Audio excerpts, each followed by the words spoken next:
이번 한 주간 동안 제가 다 할 수는 없습니다. 그런데 여러분과 함께 우리의 대제사장 예수 그리스도라고 하는 주제를 가지고 히브리서에 있는 말씀을 좀 연구하려고 합니다. 제가 일방적으로 설교하는 것이 아니라 사경회니까 성경을 공부하는 시간을 좀 가지려고 합니다.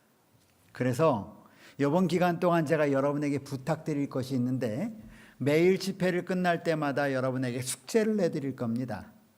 그럼 여러분들은 바쁘시고 힘드시겠지만 그 숙제가 많지 않습니다. 한 3분 정도만 투자하시면 할 수 있는 것입니다. 그런데 그 일을 꼭 하고 이 성전에 그 다음날 와주셔야 합니다. 만약에 3분 가지고 해결이 안 되시는 분은 10분을 투자하셔야 되고요. 10분을 가지고 해결하지 못하신 분은 1시간을 투자하셔야 합니다. 제가 내드린 숙제를 여러분 꼭 해가지고 오셔야 함께 하나님의 말씀을 통해서 우리가 깊은 은혜를 나눌 수 있습니다. 제가 왜 예수 그리스도, 우리의 대제사장 예수 그리스도 히브리서를 오늘 연구해야, 이번 주 동안 연구해야 하는지 그 이유를 오늘은 말씀드릴 것입니다. 그래서 오늘은 여러분에게 숙제가 아무것도 없고요. 여러분 나눠드린 용지를 보시면서 혹시 적어야 되실 것은 적으시고 그렇게 하시면 됩니다. 우리 목사님께서 저에게 요청하시면서 목사님 뭘 해드릴까요? 뭘 하면 되겠습니까? 그랬더니 목사님 비전과 교회에 나아갈 길에 대해서 얘기해 주십시오. 그래서 무슨 비전이요? 그랬더니 교회도 새로 짓고 했으니 이제 교회가 앞으로 어떤 사역을 하고 어떻게 해야 되는지 그걸 좀 알려주십시오. 이렇게 얘기했는데 그거는 나중에 우리 합회 선교부장님이나 그런 분들 모셔다가 하라고 제가 부탁을 드렸습니다. 그것보다 저는 더 근본적이고 더 우리가 깊이 그리스도인으로서 생각해야 할 문제에 대해서 오늘 좀 말씀을 드리려고 합니다. 자, 첫 번째 제가 사명에 대한 문제를 좀 가지고 얘기하려고 합니다. 여러분 사명이 뭡니까? 사명을 어떻게 우리 장로님 정의를 내릴 수 있겠어요? 꼭 해야 할 일. 예, 아주 좋은 대답해 주셨네요. 사명은 존재 이유입니다. 해야 하는 것이 아니라 내가 존재하는 이유가 내 존재 사명입니다. 봉두리 교회가 이곳에 교회를 짓고 존재하는 이유가 무엇인가에 관한 것입니다. 성경은 창세기부터 요한계시록까지 하나님께서 사람들을 부르십니다. 그리고 그 사람을 통하여 이루실 일이 있으신 것입니다. 하나님께서 노아라고 하는 사람을 부르셨습니다. 그리고 노아가 이 땅에 존재하는 이유가 무엇인지에 대하여 그에게 설명하십니다. 그리고 노아는 그렇게 살아갑니다. 다른데 한눈 팔지 않죠. 자기가 존재한 이유에 대하여 명확히 알고, 그가 존재하는 이유는 다른 것 아니었습니다. 하나님이 이 땅을 물로 심판하신다는 복음을 전하는 것이 그의 존재 이유였습니다. 그래서 그는 그 사명을 다하죠. 아브라함에게도 하나님은 아브라함을 부르셔서 그에게 사명을 주십니다. 그런데 아브라함에게 주신 사명은 뭐냐면 너는 하나님의 이름을 전하는, 이방에 전하는 자가 되라고 하는 것입니다. 복의 근원이 되라는 것이죠. 다른 말로 하면. 그 후에 아브라함과 요셉, 그리고 아브라함의 자손을 이은 이스라엘 백성이 나오죠. 이스라엘 백성을 통하여 세우신 하나님의 이 목적, 존재 목적이 하나 있었는데 그것은 하나님을 알지 못하는 자들에게 하나님이 어떠한 분이신지 알리시기 위한 것입니다. 그래서 여러분 출애굽기에 대한 이야기를 읽다 보면 끊임없이 나오는 이야기가 우리 하나님 나 여호와가 어떻게 그의 백성들에게 행했는지 하나님을 알지 못하는 사람들에게 알게 하는 것이었습니다. 끊임없이 반복됩니다. 다니엘을 보내신 이유는 무엇인가? 하나님을 모르는 자들에게 알리기 위함이었습니다.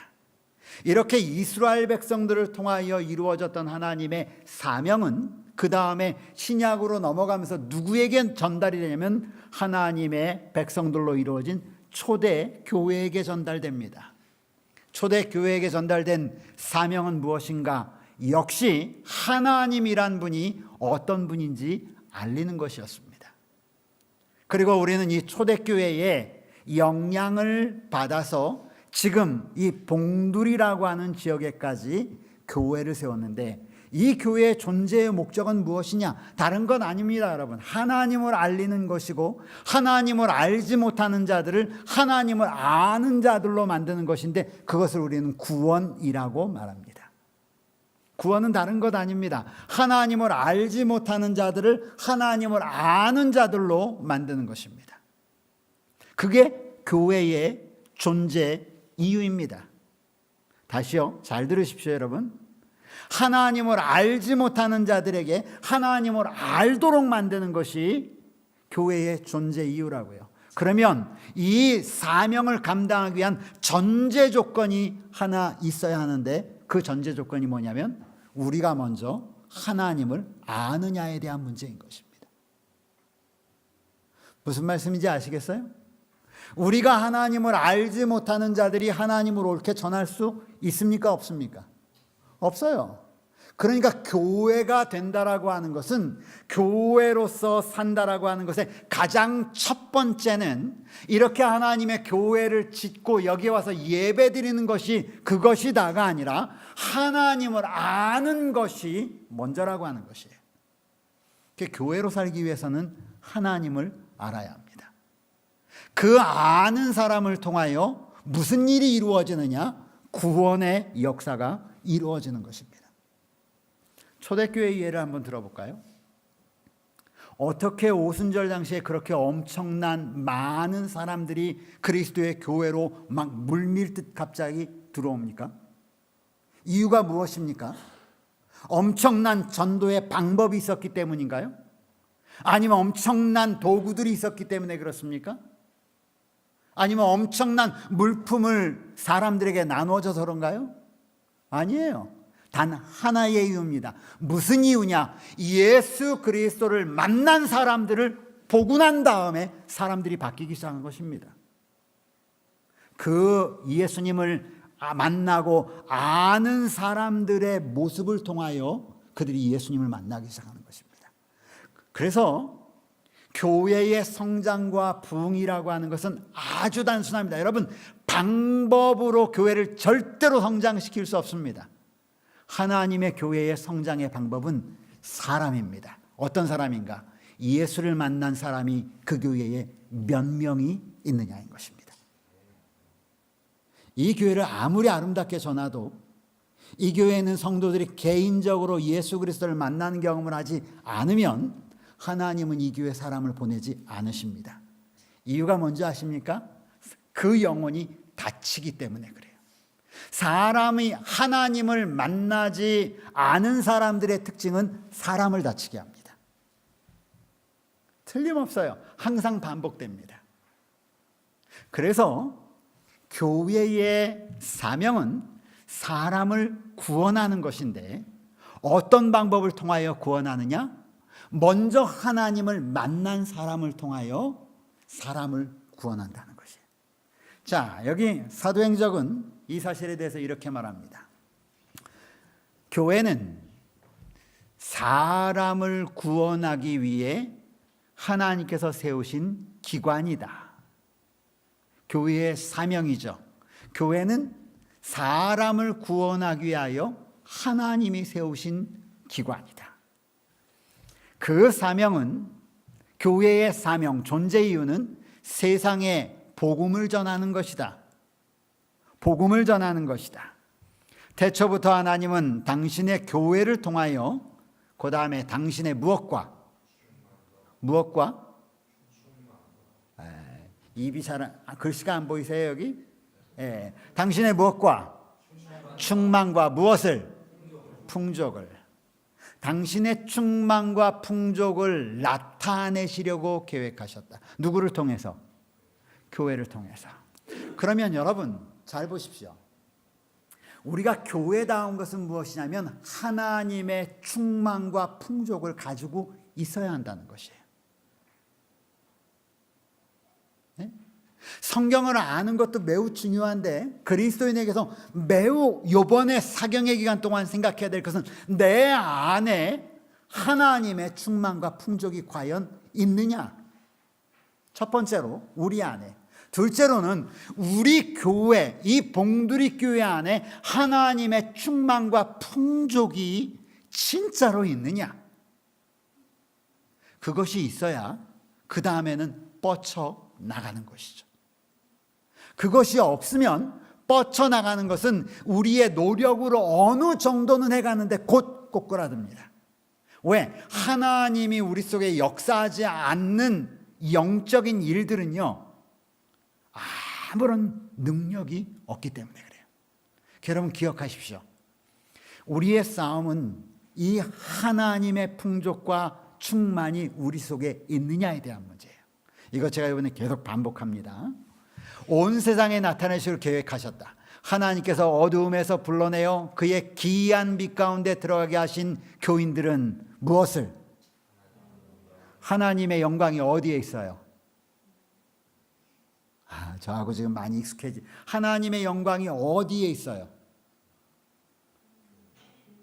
하나님의 영광이 지금 어디에 있어야 합니까? 그 어디에 있어야 나타낼 수 있어요? 그렇죠. 여기서 말하는 하나님의 영광은 나에게 있는 하나님의 영광이에요. 그게 교회라는 것이죠. 다시요. 교회는 건물이 아니에요. 교회는 예배 이 형식이 아니라는 거죠. 오늘 교회는 우리 각자 개인인데 우리 각자를 하나님께서 선택하신 이유는 구원을 위해서 세우셨다는 것이에요. 그리고 복음을 전하는 것이다. 어떤 복음이냐? 하나님의 충만과 풍족을 전하는 복음이에요. 그런데 그 충만과 복음은 어디 속에 있어야 되느냐? 나에게 있어야 된다는 거예요. 나에게 그 하나님의 충만과 풍족이 있지 않으면 그 다음은 다 고린도전서 13장에 나오는 울리는 뭐가 되고? 괭가리가 되는 것이에요. 아무 의미 없어요, 여러분.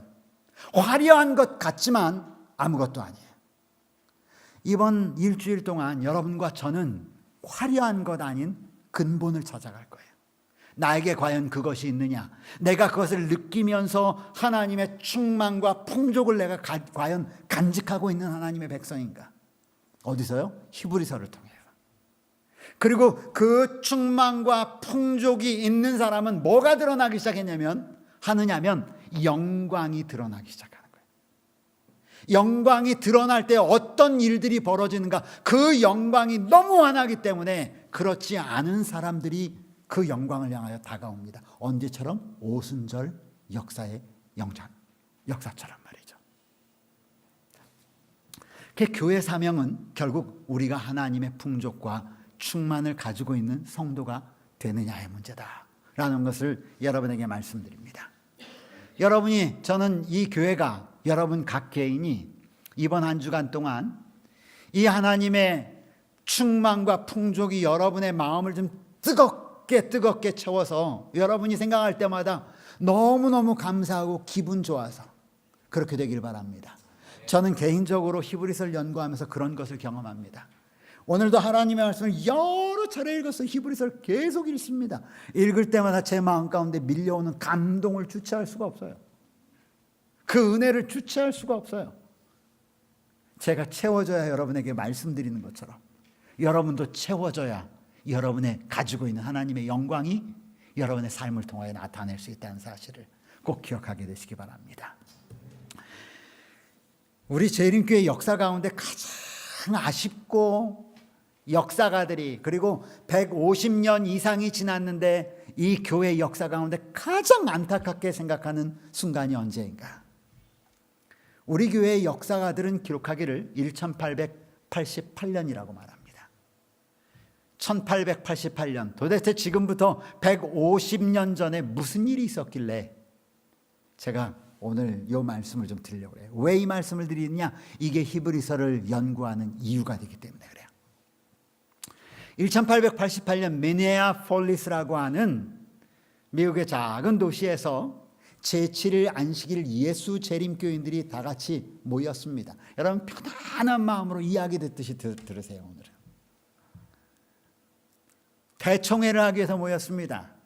지금은 5년에 한 번씩 하지만 그때는 2년에 한 번씩, 1년에 한 번씩 이렇게 대총회를 했습니다. 그때 모였는데 1888년이면 1860년에 교회가 생기고 난 다음부터 약 20년이 지나왔으니까 교회가 어느 정도 안정기에 들지 않았겠습니까? 그렇죠? 안정기에 들 때에 일어나는 현상들이 있는데 그것은 처음에 마음이 잃어버리면서 모든 것이 형식화되어 가는 것입니다. 제7일 안식일 예수재림교회가 처음 시작할 때에 가장 첫 번째 기별은 예수님이 오신다는 기별이었습니다. 예수님 오신다. 예수님 오신다. 예수님 오실 시간이 가까웠다. 그것 때문에 이 북미와 전 세계에 있는 그리스도를 믿는 모든 교회 사람들 가운데 신실한 무리들이 예수 그리스도의 오심을 준비하기 위하여 그들이 똘똘 뭉쳐서 한 집단을 만들지 않습니까? 재림운동 집단이죠. 그렇죠? 그리고 그들이 예수 그리스도의 재림을 기다리는데 10월 22일 날 1844년 10월 22일 날 그날 예수님이 온다라고 누군가 얘기했는데 오지 않으셨단 말이죠. 그리고 사람들은 실망하여서 뿔뿔이 다 흩어집니다. 그 중에 한 무리들이 하나님의 말씀을 계속 연구하면서 끝까지 말씀으로 모인 한 무리가 있었는데 그들이 제7일 안식일 예수 재림 교회입니다. 제7일 안식일 예수 재림 교회는 그 대실망이 있고 난 다음에 그들이 내린 결론은 1844년 10월 22일은 예수님이 이 땅에 오시는 날이 아니다. 그 날은 우리가 알 수 없다라고 하는 측면으로 해서 새롭게 성경을 연구하죠. 그리고 그들이 1860년도에 교회를 만들고 그리고 난 다음에 이 교회를 복음을 전하기 위해서 차근 확장해 나가고 있습니다. 그런데 그 확장될 때에 가장 큰 몇 가지의 그들의 가르침의 핵심을 이루는 가르침들이 있었어요. 그 중에 하나가 안식일이었습니다. 그 중에 하나가 조사 심판에 관한 문제들이었어요. 이러한 변증적인 교리들이 교회를 가득 쌓고 있었습니다. 그래도 모이기만 하면 하나님의 율법에 대한 이야기, 모이기만 하면 하나님의 지성소에 대한 이야기들로 가득 채워졌었죠. 여러분 그렇게 하면서 교회가 하나씩 틀을 놓고 갔을 때 1888년 미네아폴리스에 도대체 무슨 일이 있었길래 이때가 가장 아쉬운 때인가? 이때 굉장히 유명한 교회 역사 여러분 듣기 마십시오. 두 사람이 있었는데 하나는 A.T. 존슨이라고 하는 사람이고 하나는 E.J. 와그너 혹은 웨고너 이렇게 이야기합니다. 이 두 사람은 제7일 안식일 예수재림교회 학자 가운데 아주 유수한 학자였었습니다. 그런데 이들이 계속 하나님의 말씀을 연구하는 가운데 연구를 하면 할수록 제7일 안식일 예수재림교회가 가르치는 기별에 굉장히 상당히 많은 부분이 어디에 얽혀 있다고 하는 사실을 깨닫게 되냐면 율법에 많이 얽혀 있다고 하는 사실을 깨닫게 됩니다. 그런데 이들이 하나님의 말씀을 연구하면 연구할수록 그런 외적인 것이 아니라 복음의 핵심은 예수 그리스도다. 예수 그리스도를 말미암아 얻는 의를 우리가 중요시 여겨야지 우리의 행함이나 안식일이나 이런 문제들로 인하여 우리가 얽매여선 되지 않는다라고 하는 기별의 확신을 얻게 되었습니다. 그리고 1888년 대총회에서 A.T. 존슨과 E.J. 와그너는 기회를 얻어서 매일 아침마다 약 10일 동안 그들이 연구한 하나님의 기별을 온 교회 대표자들에게 전하기 시작했습니다. 그 전한 기별을 교회 역사는 어떤 기별이라고 기록하고 있느냐면 믿음으로 말미암는 의라고 그렇게 기록하고 있습니다. 그들이 전한 기별은 믿음으로 말미암는 의의 기별이다. 따라해 보세요. 믿음으로 말미암는 의. 우리가 지금은 많이 익숙할지 모르겠지만 그때는 굉장히 낯설은 그런 설교였었습니다. 그런데 이렇게 그들이 복음을 전하자 두 반응이 일어나기 시작했습니다. 어떤 반응이 일어났냐면 한 무리는 영접하기 시작했어요. 와, 이게 진짜 우리가 따라가고 우리가 믿고 우리가 하나님께 은혜를 구해야 될 진짜 기별이다, 이러는 사람들이 생겼고, 한쪽은 거부하는 사람이 생기기 시작했습니다. 뭐 때문에 거부했느냐? 이것 때문에 거부했습니다. 다른 것 아니에요. 야, 그 얘기 옛날 우리 감리교회 있을 때, 우리 옛날 장로교회 있을 때, 우리 옛날 성결교회 있을 때 다 들었던 얘기다. 그런데 그거는 다 이론이었다. 그게 무슨 능력이 되느냐? 오히려 그것을 강조하면 강조할수록, 믿음으로 말미암는 의를 강조하면 강조할수록 우리가 전한 안식일 기별이 문제가 생기고, 우리가 전하는 이 조사심판의 기별이 문제가 생기고, 우리가 전하는 예수 그리스도의 이 구원하시는 은혜가 더 문제가 될 가능성이 있다 라고 하면서 충돌이 생기기 시작했어요. 이 충돌은 약 얼마 동안 계속됐느냐 하면 상당히 오랜 시간, 1920년대까지 계속됐습니다. 어쩌면 이런 문제는 지금 어디에도 계속되고 있냐면 우리 제7안식일 예수자님교 한국에 있는 굉장히 많은 교회가 이런 문제를 가지고 여전히 씨름을 하고 있는 중이에요.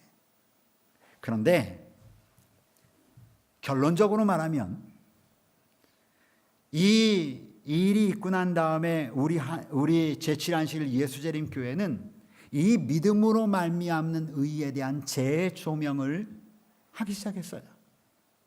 1920년대입니다. 그런데 재조명을 하고 난 다음에 그들이 내린 결론은 이 기별이야말로 제7일 안식일 예수재림 교회가 가장 높이 들어야 될 기별이고, 이 기별이야말로 예수 그리스도께서 재림하시기 전에 그의 백성들이 꼭 알아야 될 기별이다라고는 결론을 내리게 되었습니다.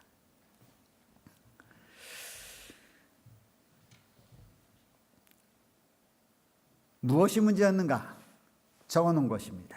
만일 믿음으로 말미암는 의의 기별을 당시 모든 사람의 진심으로 받아들였다면, 언제요? 1888년도에.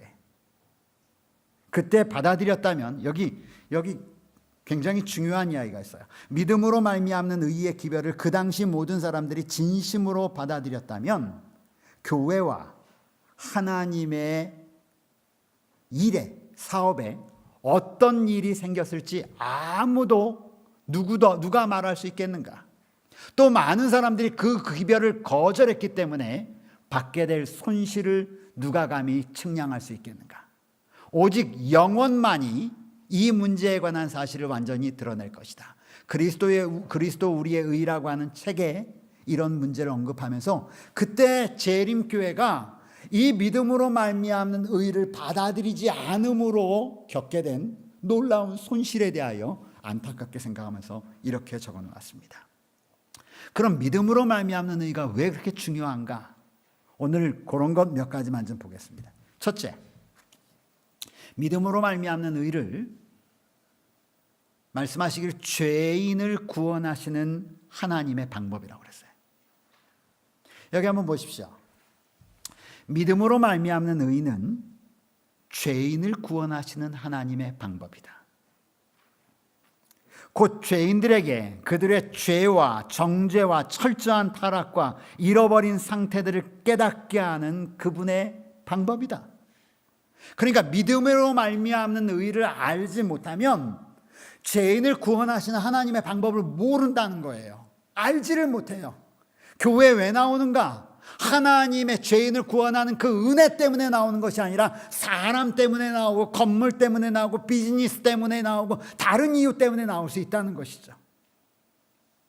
무엇을 알아야 된다는 소리인가? 믿음으로 말미암는 의를 깨달아야 한다는 것이에요.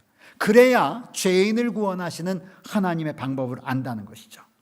그 밑에 그것은 또한 하나님께서 그들의 죄를 도말해 주시고, 죄를 어떻게 도말해 주시는가?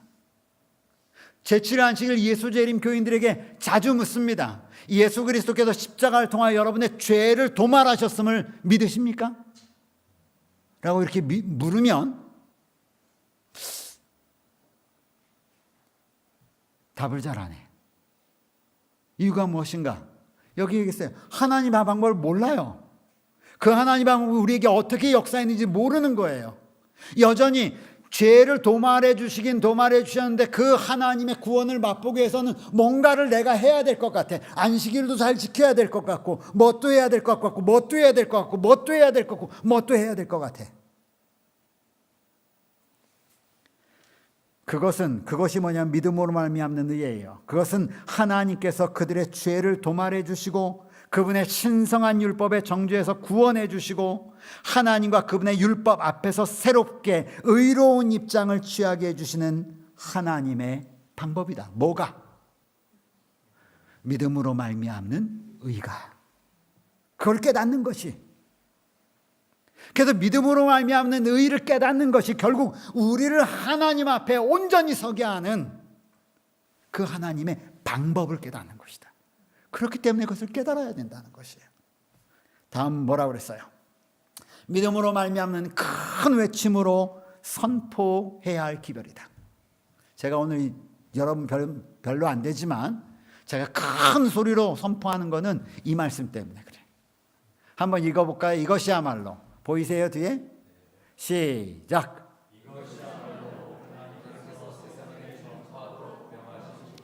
자, 이것이야말로 목사에게 보내는 권면에 있는 말씀이에요. 이것이야말로, 이것이 뭐냐면 믿음으로 말미암는 의야말로 하나님께서 세상에 전파하도록 명하신 기별이다. 여러분이 외쳐야 될 기별이 있는데 그 기별이 뭐냐면 바로 믿음으로 말미암는 의라는 것이에요. 그 다음에요, 이것은 몇째 천사의 기별이다? 셋째 천사의 기별이다. 우리가 외치는 세 천사의 기별이 있어요. 하나님을 두려워하고 그의 영광을 드리라. 이는 그의 심판하실 시간이 이렇으니 하늘과 땅과 물들의 근원을 창조하신 창조주 하나님을 경배하라 하더라. 첫 번째 천사. 둘째, 바벨론에서 나오라. 왜? 곧 무너질 테니까. 셋째, 짐승의 표를 받지 말라. 이렇게 하고 나니까 셋째, 짐승의 표 목사님, 이거 안식일 일요일 아니에요? 일요일? 근데 여기 뭐라고 그랬어요? 이것이야말로 뭐가? 믿음으로 말미암는 의야말로 하나님께서 세상에 전파하도록 명하신 기별이다. 이것은 셋째 천사의 기별이며 뭐가요? 믿음으로 말미암는 의가 일요일 안식일이 아니라 그게 아니라 짐승의 표를 받는 것이 아니라 무엇이? 이 믿음으로 말미암는 의가 셋째 천사의 기별이다. 왜? 이 기별은 큰 소리로 전파되고 크나큰 성령의 부어주심이 수반될 것이다. 여러분, 이거 너무너무 중요한 얘기예요. 저 밑에 이 기별은 있어요, 없어요? 잠깐만요.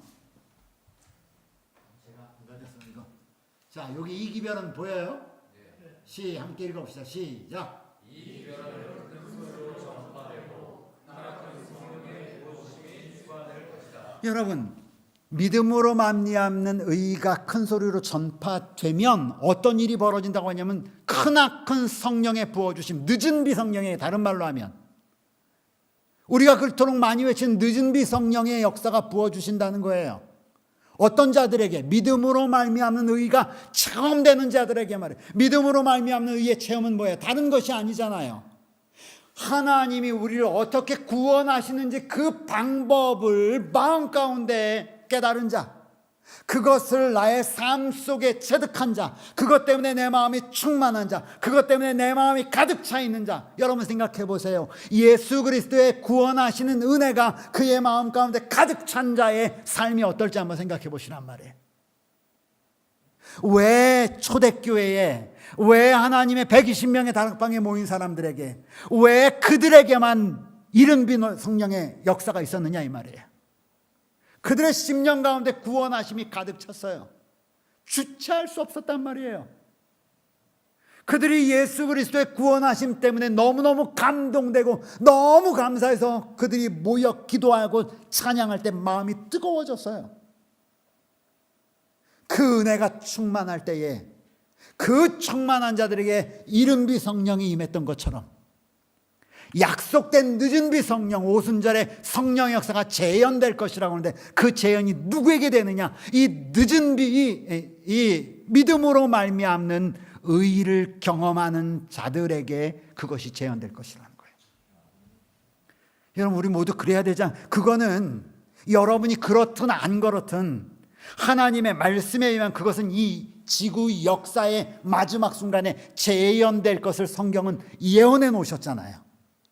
그렇죠? 분명히 그 일은 일어날 것입니다. 나의 준비와 상관없이 그 일이 일어나요. 그런데 문제는 내가 그 일어나는 그 무리 가운데 들어갈 수 있느냐, 그렇지 않느냐에 대한 문제예요, 여러분. 저는 이곳에 있는 여러분들이 예수 그리스도의 구원하시는 의, 그 의를 기쁨으로 깨닫고 그 무리 가운데 늦은빛 성령의 역사가 임하는 그 무리 가운데 저와 여러분이 있게 되길 간절히 바랍니다. 그런 일들이 일어날 것이에요. 그런 여러분 믿음으로 말미암는 의를 우리가 연구하고 배워야 되지 않겠어요? 어떻게 우리가 의로운 자가 되는지, 어떻게 그리스도가 의가 나에게 입혀지는지 그것을 봐야 되지 않겠어요? 봐야죠. 그러니 중요하다는 거예요. 그러니 믿음으로 말미암는 의를 함께 연구해 나가자는 것입니다. 셋째, 예비하기 위한 준비 기별이다. 뭐 예비하기 위한? 예수 그리스도의 재림이에요. 제7회 안식일 예수 재림 교인들이 기다리는 이 역사의 최대의 이벤트가 뭐냐? 예수님의 재림 아니에요?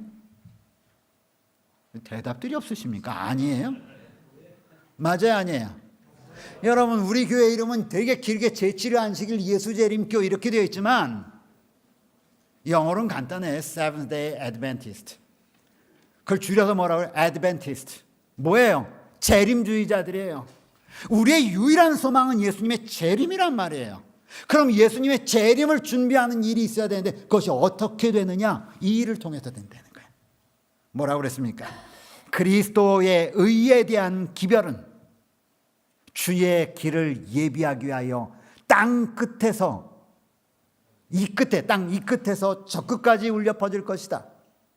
이것이 하나님의 영광이며 그 영광으로 셋째 천사의 사업이 맞춰지게 된다.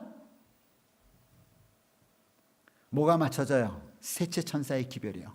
예수님의 오심이 있기 전에 외쳐야 될 마지막 기별이 뭘로 맞춰준다? 그리스도의 의에 대한 소식으로 맞춰진다는 거예요. 이게 얼마나 중요해요. 그렇죠? 이런 건 여러분 이론이잖아요. 지금 제가 말하는 건 왜 믿음으로 말미암는 의가 중요한지를 지금 이론적으로 여러분에게 이렇게 설명을 하는데 그 이론은 이론일 뿐이에요. 이론은 머리로 아는 것은 중요치 않아요. 이론이 우리의 삶 속에 들어와야 돼요. 그러면 뭐가 일어나요? 능력이 일어나는 거예요. 어떤 능력이 있느냐? 초대교회의 역사가 일어나요. 여러분의 교회가 모이면 기도하고 찬양하고 뜨겁고 이곳이 하나님의 성령으로 가득 차는 교회가 되기를 원하세요? 저는 원해요. 제가 섬기는 교회가 그런 교회가 되기를 원하는 사람이에요. 그리고 저도 그런 사람으로 계속 움직여가기를 원해요. 어떻게 할 수 있어요? 여기 이야기하잖아요. 그리스도의 의에 대한 그 기별. 여러분에서 그 기별을 간구하세요. 자, 이 말씀 보세요. 우리 다 같이 읽읍시다. 우리 왕의 강림을. 자, 다 같이요. 시작. 우리 왕의 강림을 만나고 백성들을 준비시키는 끝마망 되는 기별에 셋째 천사의 기별이 하나님의 종인 우리에게 부탁되었다. 여러분 더 중요하잖아. 우리 왕의 강림을 맞도록 백성들을 준비시키는 끝 마무리 짓는 기별. 뭐가? 셋째 천사의 기별이. 셋째 천사의 기별이 뭐였어요 아까? 믿음으로 말미암는 의라고 그랬잖아요. 그러니까 예수 그리스도의 강림을 맞도록 백성들을 준비시키는 기별이 뭐냐? 다른 기별이 아니라는 거예요. 믿음으로 말미암는 의의 기별이라는 거예요. 그 기별이 우리에게 위탁되었다. 여기 우리는 나예요. 저. 그래서 여러분과 함께 이 의의 기별인 믿음으로 말미암는 의의 산실인 그 예수님을 보기를 원하는 거예요. 예수님이 우리를 위하여 어떻게 하셨는지, 예수님이 우리를 위하여 어떤 분이 되셨는지, 그것이 정말 잘 나타있는 데가 어느 책이냐? 히브리서예요. 어떤 분들은 믿음으로 말미암는 의하면 로마서를 끄집어들어요. 근데 저는 아니에요. 저는 히브리서예요. 왜? 히브리서는 제7일 안식일 예수재림 교인들만 이해할 수 있는 믿음으로 말미암는 의의 기별이에요. 왜 그런지는 이제 여러분하고 저하고 다음 시간부터 이어지면서 배울 겁니다. 자, 네 번째, 너무너무 중요해요. 체험으로 이루어지는 핵심. 여러분의 제목은 뭐라고 되겠어요? 실제적 체험으로. 예, 여기 굉장히 중요한 게 실제적이에요. 실제적. 제가 지난 1년 동안 저희 교인들하고 교회 온 지 제가 이제 2년 되고 올해 이제 3년째 들어갑니다. 예, 교인들하고 이제 많이 잘 알고 이렇게 됐어요. 1년 내내 교인들하고 뭐라 하냐면 제자훈련이라고 하는 것을 했어요. 예, 교인들이 제자훈련 많이 해봤대요. 목사님 숙제 많이 해주시면 안 돼요. 뭐 하면 안 돼요. 뭐 하면 안 돼요. 제자훈련이라는 것을 했는데, 그리고 12월 마지막 주까지 1년의 동안의 훈련을 끝내고 1월 첫 번째 금요일 날 졸업식을 했어요. 근데 여러분 무슨 훈련 시킨 줄 아십니까? 기도하는 훈련하고 말씀 보는 훈련하고 그 말씀을 암송하는 훈련만 시켰어요. 제가 놀란 것은 우리 교인들이 성경을 읽을 줄을 몰라요. 한글을 몰라서가 아니라 성경을 읽긴 읽는데 이 성경이 무슨 말을 하는지를 모르더라고요. 교회 수십 년 다녔어요. 30년 이상 다니신 분들이에요. 어떤 분은 태어나면서부터 지금 나이가 60세가 됐는데 지금까지 다니신 분도 계세요. 근데 성경절을 갖다 놓고 그분들에게 주고 읽고 무슨 내용입니까? 몰라요. 하나도 몰라요. 그게 우리 교인들의 상태인 것을 제가 알았어요. 여기 한번 보십시오. 그리스도와 연합함으로 우리 죄는 그분에게 옮겨지고 그분의 의가 우리에게 입혀진다. 여러분 이거 다 아는 얘기시죠? 네? 대답하세요. 다 아는 얘기시죠? 예, 오케이. 그런데 그 다음 말이 굉장히 중요해. 이것은 실질적 체험이지 형식적이나 의식이 아니다. 이게 진짜 중요한 얘기예요.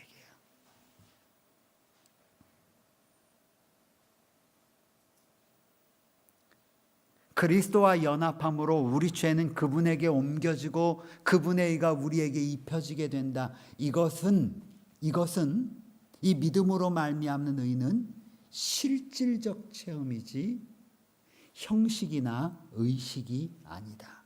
그러니 다른 말로 하면 실질적인 체험이 되지 않는 이론이나 논리는 껍데기에 불과하다는 것이. 그것은 교회 교인이 자격에 의해서나 이론이나 교리에 대한 지식에 동의한다고 되는 일이 결코 아니다.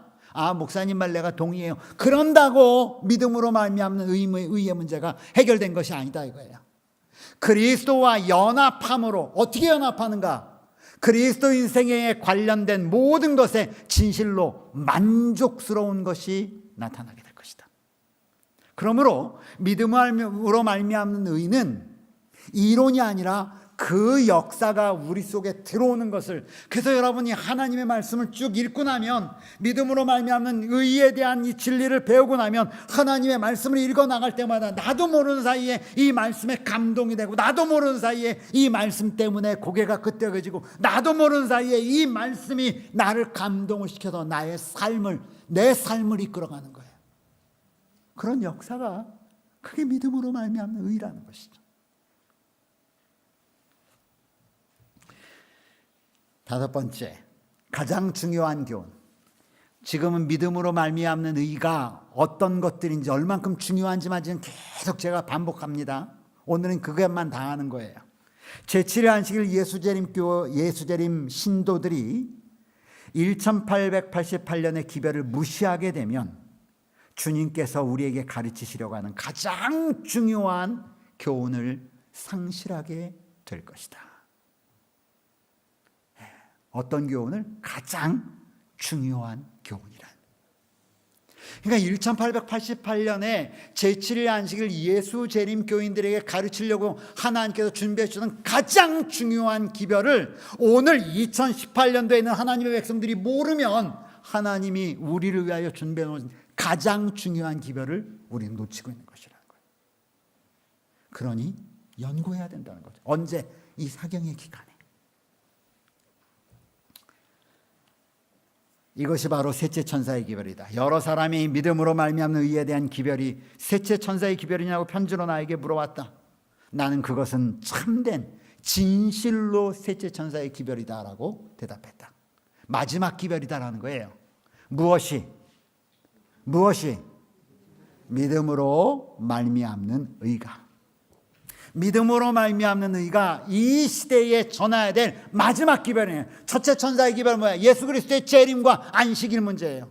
둘째 천사의 기별이 뭐예요? 인간으로 세워놓은 바벨론, 사람의 뜻으로 세워놓은 바벨론, 인본주의적인 정신으로 꾸며진 바벨론 곧 무너질 테니까 다 나와라. 거기서 둘째 천사의 기별 아니에요.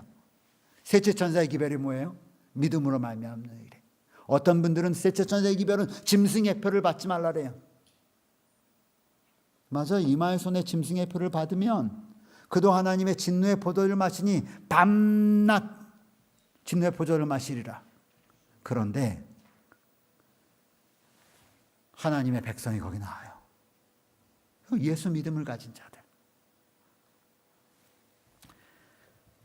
마지막 7번. 사단이 두려워하는 기별이래요. 어떤 기별이? 믿음으로 말미암는 의의 기별이. 인간과 하나님의 원수는 이 진리, 곧 어떤 진리냐? 믿음으로 말미암는 의가 명백히 제시되는 것을 좋아하지 않는다. 그 이유가 무엇이에요? 이것은 만약 백성들이 그것을 충분히 받아들인다면 그의 세력이 꺾이고 말 것이라는 것을 알고 있기 때문이다. 그러니 여러분 생각해 보세요. 믿음으로 말미암는 기별이 백성들에게 온전히 전해지면 사단의 세력이 꺾이니까 어떻게 해서든지 사단은 믿음으로 말미암는 의의 기별이 전파되게 하겠어요? 막게 하겠어요? 당연하죠. 막죠. 왜 제7안식일 예수재림교회 그 중요한 1888년도에 미네아폴리스 그 대청회에서 그 기별이 받아들여지지 않았느냐 이거예요. 그래서 후세에 많은 사람들이 그때의 일을 뒤돌아보면서 이야기를, 만약 그때에 우리가 하나님의 그 마지막 기별을 받아들였다면 하나님의 지상사업은 이미 마쳐졌을 것이다. 우리 재림 기다리는 백성이잖아요. 적어도 우리 봉두리 교회 성도들은 이 교회 새로 졌으니까 예수님 조금 더 기다리세요. 우리 이것 좀 다 써먹을 때까지. 그래요?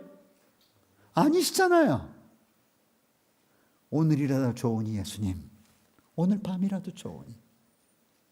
그러시죠? 예. 뭐라고 했어요? 사단이 가장 두려워하는 기별이다. 만약 그가 마음을 지배할 수 있어서 의심과 불신과 어두움이 하나님의 자녀들이라고 주장하는 사람들의 경험을 구성하게 한다면 그는 그들을 유혹하여 정복할 수 있을 것이다. 뭐에 대한 의심이냐? 그리스도의 구원하심에 대한 의심이에요. 무엇에 대한 미혹이냐? 예수님이 우리를 구원할 수 있을까에 대한 미혹이에요. 그렇게 할 수 있을 것 같으면 그는 이 세상을 정복할 수 있게 될 것이다 라고 말합니다.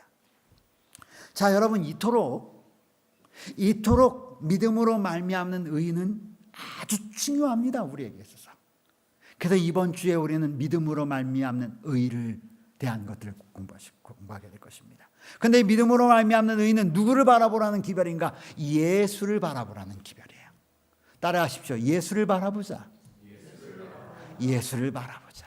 예수를 바라보라는 기별에 다른 것 보지 말아라. 오직 예수만 바라봐라. 다른 것 보지 말아라. 오직 예수만 바라봐라. 다른 것 보지 말아라. 오직 예수만 바라봐라. 그런데요, 사단은 어떻게 만드냐? 아니야.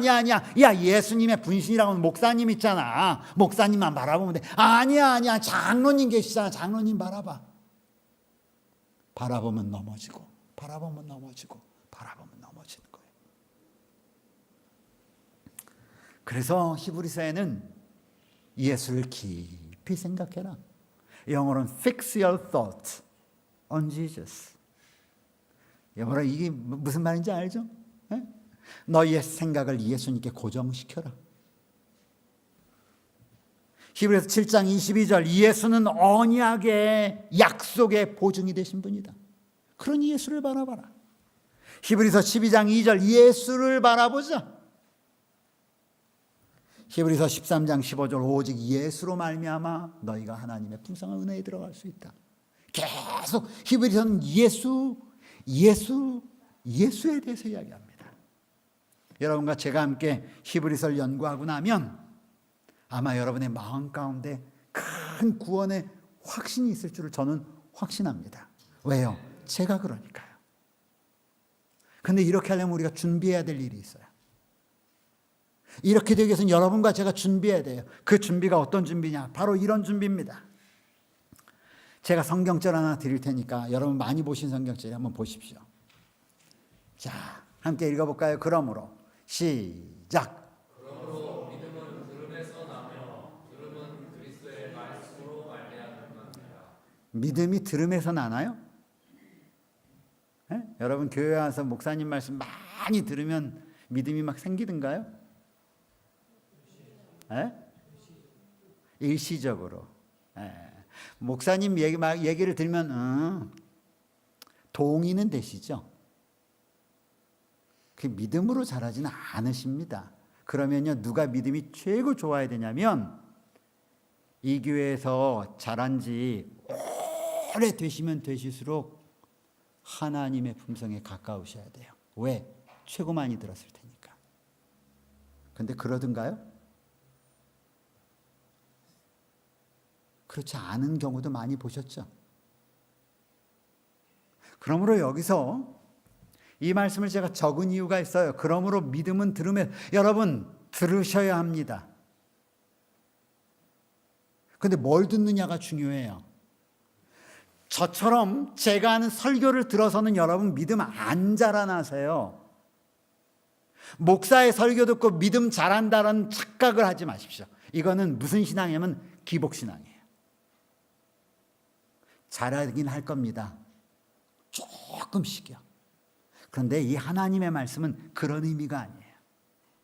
이 말씀을 믿음은 들음에서 나는데 뭘 들어야 되느냐? 들음은 하나 그리스도의 말씀으로 말미암는다 그래요.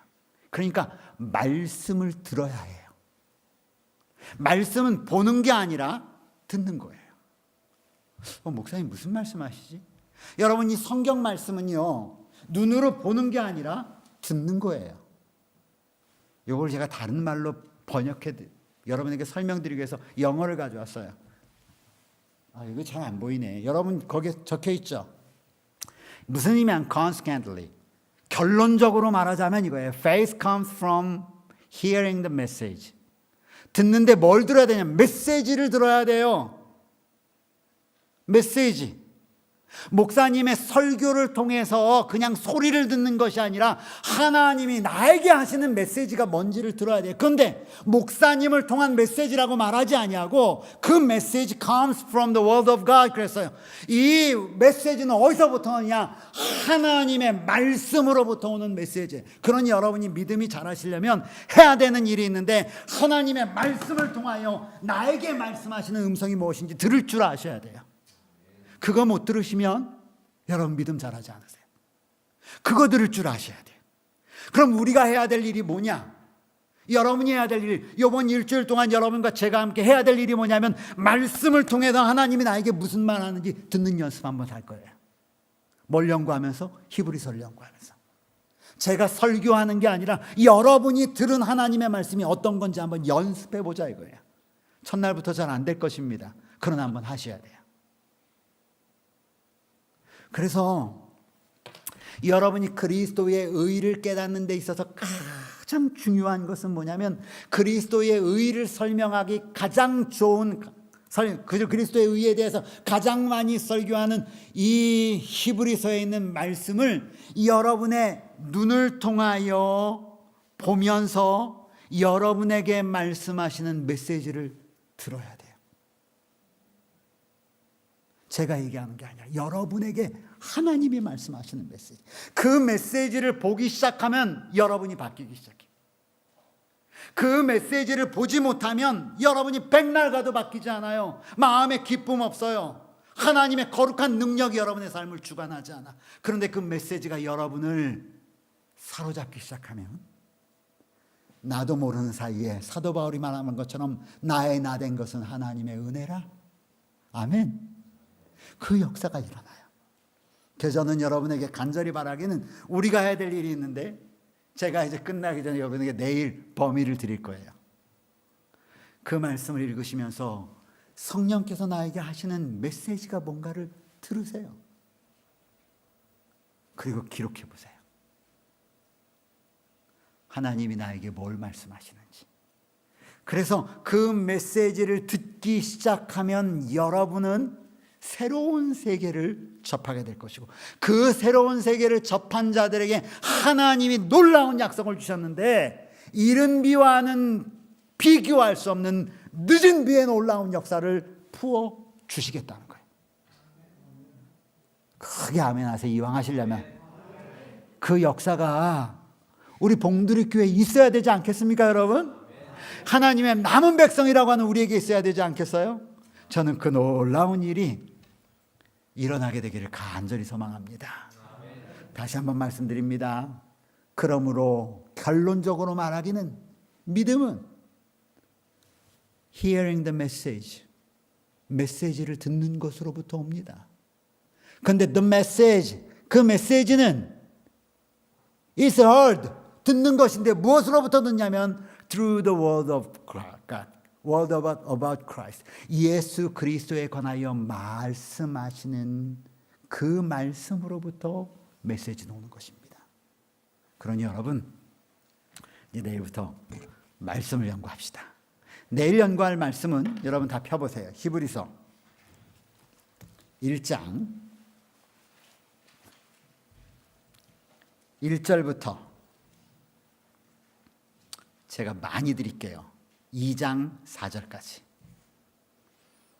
히브리서 1장 1절부터 2장 4절까지 있는 말씀을 여러분께서 많이 읽어오시는데 이것을 문장 3줄로 여러분의 말 3줄로 요약해가지고 오세요. 다 받아 쓰실 필요 없어요. 다시요. 히브리서 1장 1절부터 히브리서 2장 4절까지에 나오는 요 여러 문장들을 간단하게 3줄 정도로 여러분의 말로 만들어 가져와 보세요. 아셨죠? 예, 제가 다 시킬 겁니다. 예, 그렇게 여러분께서 준비해 오시고 한번 묵상해 보시면서 이 말씀을 통해서 예수님이 하나님이 나에게 주시는 기별이 무엇인지를 한번 생각해 보십시오. 예, 그러면 우리에게 시간이 갈수록 큰 은혜가 여러분과 저에게 임할 것을 확신합니다. 내일 다시 또 계속해서 말씀드리겠습니다.